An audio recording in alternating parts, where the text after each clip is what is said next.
San Buena Farm, 9 years na. Incoming 10 years. Yung main ng San Buena, may babuyan pa dati. Pero ngayon, since gulay na lang yung naabutan ko. Then, yun nga po, yung mga advocacies nila dito, yung pagtulong sa mga IPs, pagbibigay ng scholarships, then yung pagbibigay po ng mga, for example, incentives sa mga farmers, depende po sa productivity nila. Then also, nakakatulong din po sa ang advocacy ni Sir Anthony na mga skala natin is mga IP rin. So, nakakatulong talaga sa kanila.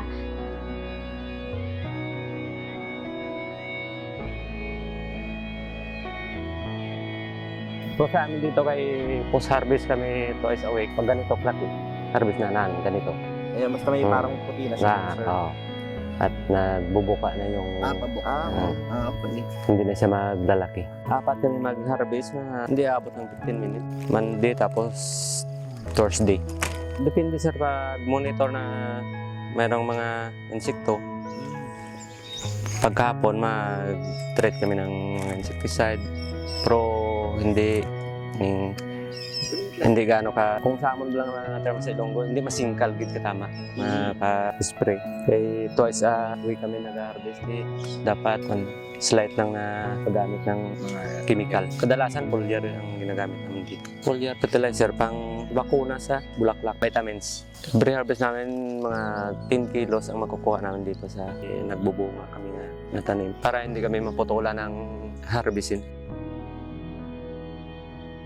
Walang limit sa amin dito sir pag ganito nakalaki o mas maliit pa dito, hinarvest. Kakilo, 2 kilo first harvest hanggang 2 harvest. Pangalawa pa lang ito eh.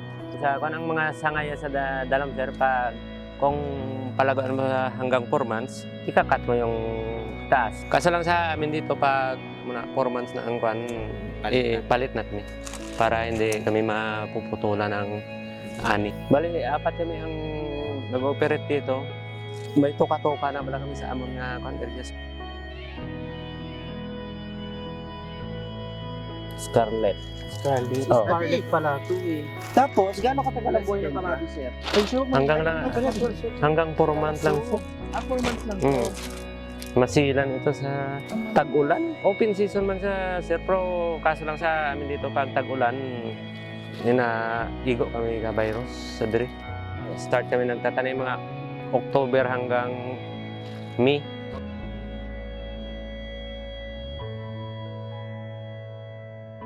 Yung sa amin, red hat ito, labuyo. Yung silisigang namin, mga may laba kami dito, vulcan. Yung variety yan sir.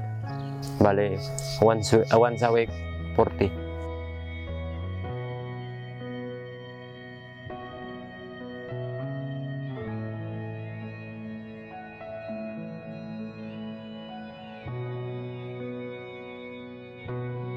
Nasit na kung ilang araw yung ganitong pagkain.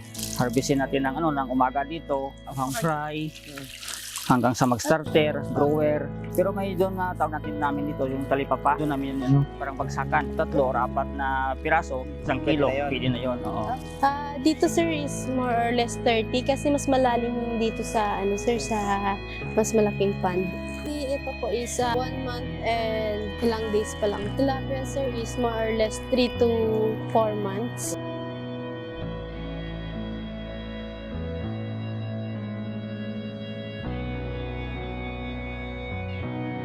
Tapos siya ng purpose lang talaga ng mga manok, may mga itlog na mga Oo, mga itlog na lang ito.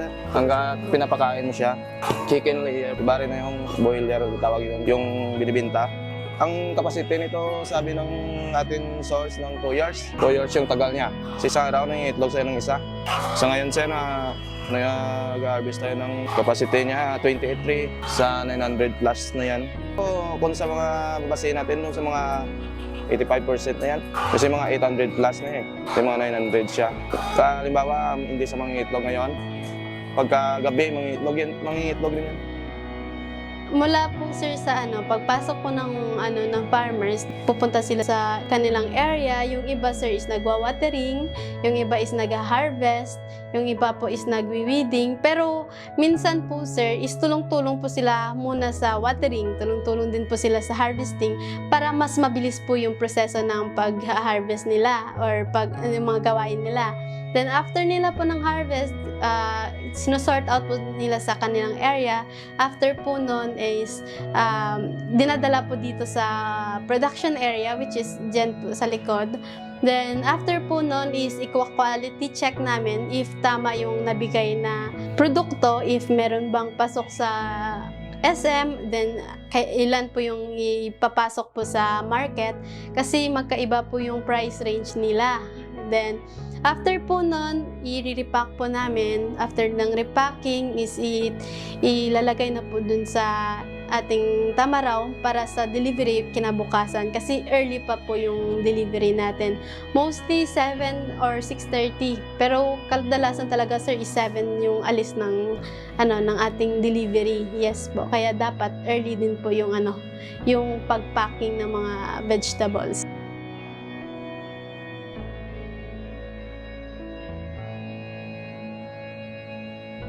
Ako ulit si Rambo sir, Ilocindo. HBC to na brand ko. Mga talong, okra, ampalaya. Dati sir, dire kami obra sang soltero pa ko, dire kami pagtanom lang mga tao nyo. Kapasalamat ulit ko kay Sir Anthony. Dako nga bulig sa amon. Sa amon mga bata. Dati sir, may scholar nga bata ko, nga dire kay eskwela. Ngay nag-untat bisa ka skala. Kaya mo lang na sir ang napasalamatan ko sa Sir Anthony. Damo-damo nga bulig ka sambuhay na sa amon sir. Kaya tigid ka kan. Kag nami si Sir Anthony daw mabinuligon bala sa pareho sa amon yung mga APs sir.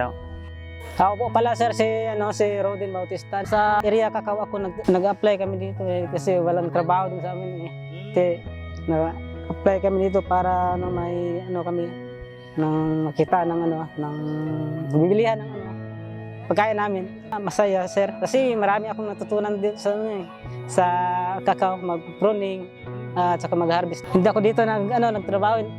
Wala akong may nalaman na pag maraming damo na doon sa puno ng kakao.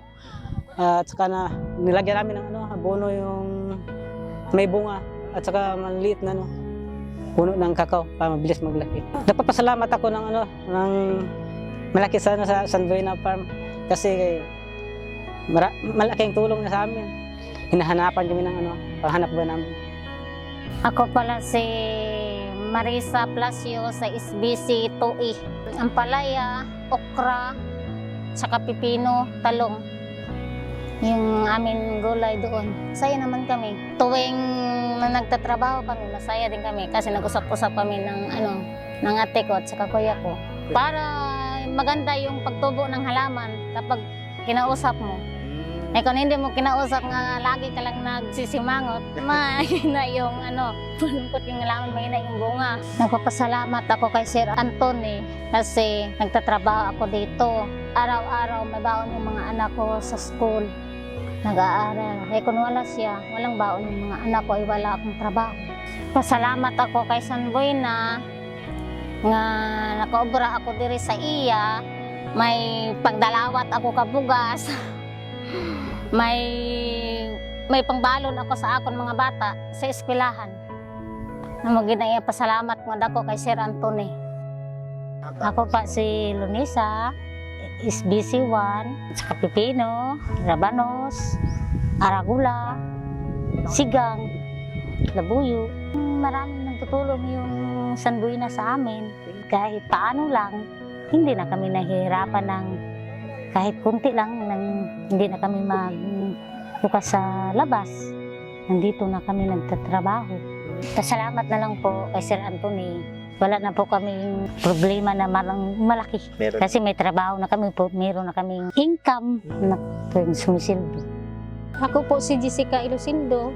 Sa HBC 2E ako po sir nagtatrabaho. Kasi naghanap yung coordinator namin ng tao dati. Sabi ng asawa ko, nang tulungan niya ako makapasok dito. para makatrabaho din ako. Pag hindi pa kami nakapasok dito, ng asawa ko, mahirap sa amin sa mahirap, hindi kami nakabili ng bigas, hindi kami makapabaon sa amon ng mga bata. Kaso yung amon nga bunso ginagatas. Di pa salamat gid ako ya sir dako gid ya kay Sir Anthony kag sa San Luina kay kun way sila sir, way kami nakapaupira. Kag dayon kun wala kami din nag-ubra sir, hindi kami kabakal gatas. Ti dayon kun isa lang ang nag-ubra sa amon sir, pila pa kabilog amon bata nga sa lagudon, kulang gid katama. Pero subong sir, okay na gid iya nga duha na gid kami nag-ubra. Ti kay makapaupira na kami, ti may sinuktan na. Makadawat na kami sinako nga bugas, makabakal na kami asin, bitsin. Yun, makabakal na kami bayo nga bagus ang amon mga bata. Makabakal na kami chinilas. Ay ti dati sir, hindi pa kami nakatrabaho dito, hindi kami nakabili ng chinilas. Hindi kami bigyan ng mga tao sa labas-labas, hindi kami makachinilas. Pero ngayon, branyo din. Makabili na kami sir kahit anong gusto namin. Kaya hindi namin nakain dati, ngayon makakain na namin. Makakain na kami ngayon ng hotdog, chorizo. Salamat gid, madamo-damo gid nga salamat sa San Luina kag kay Sir Anthony sa pagbato nila di sa amon.